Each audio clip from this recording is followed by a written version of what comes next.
Vullnet Sinaj ka siguruar votat për mandatin e tij të tretë personal si deputet. Në fjalën e tij për televizionin 6+1 Vlora, pas fitores së këtij mandati, deputeti Sinaj garanton se do të përmbush çdo premtim që ka dhënë përgjatë fushatës elektorale për t'i sjellë sipas tij qarku të Vlorës nisma ligjore dhe investime të reja. Sinaj e vendos teksin tek riorganizimi që i duhet Agjencisë Shtetërore të Kadastrës, dhënia e pronësisë të tokave bujqësore dhe jo vetëm,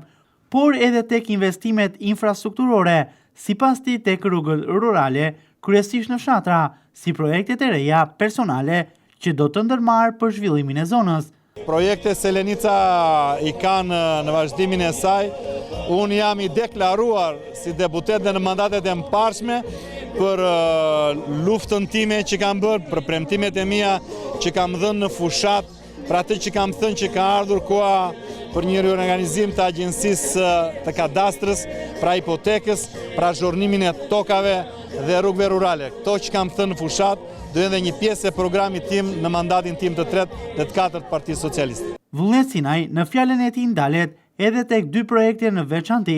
tepër të nevojshme për bashkinë e Selenicës, siç janë projekti për ujësillësinë e Selenicës apo urën që e lidh këtë bashki me aksin Levante-Pelen dhe veçanërisht me zonën e Mallakastrës. Për deputetin Sinaj, këto janë projekte madhore të qeverisë shqiptare, për të cilat shprehet besim plot se në vazhdimsi do të realizohen. Janë projekte të qeverisë dhe këtu ku jemi ne jemi në zonën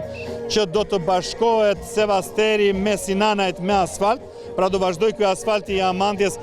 drejt Sinanajt, është në projektin e qeverisë Rama 4, ashtu siç është edhe rruga dhe ura në Lumin Vjos që bashkon Selenicën. Unë flas, këto janë projekte të qeverisë dhe për këto projekte është kryeministri qeveria. Unë flas për ato projekte të mia si deputet i zonës, jashtë këtyre projekteve të qeverisë, se ku e kuptoj unë që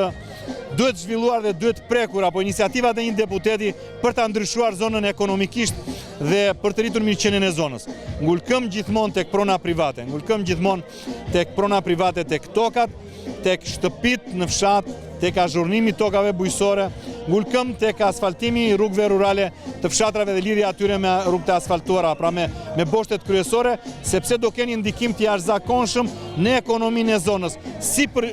qytetarët që banojnë në Vlorë, pra banorët e zonës që janë shpërngulur në Vlorë, por dhe për emigrantët që janë larguarit, të cilët do keni mundësi investimin në zonë. Pra fola për projektet e mia, jo pra do të qeverisë. Deputeti Sinaj garanton gjithashtu se këto projekte nuk do të mbeten me kaq, pasi si një deputet i zonës do të jetë një zë i fortë që nismat e tij personale përqendruar në problematika të Selenicës dhe jo vetëm të realizohen.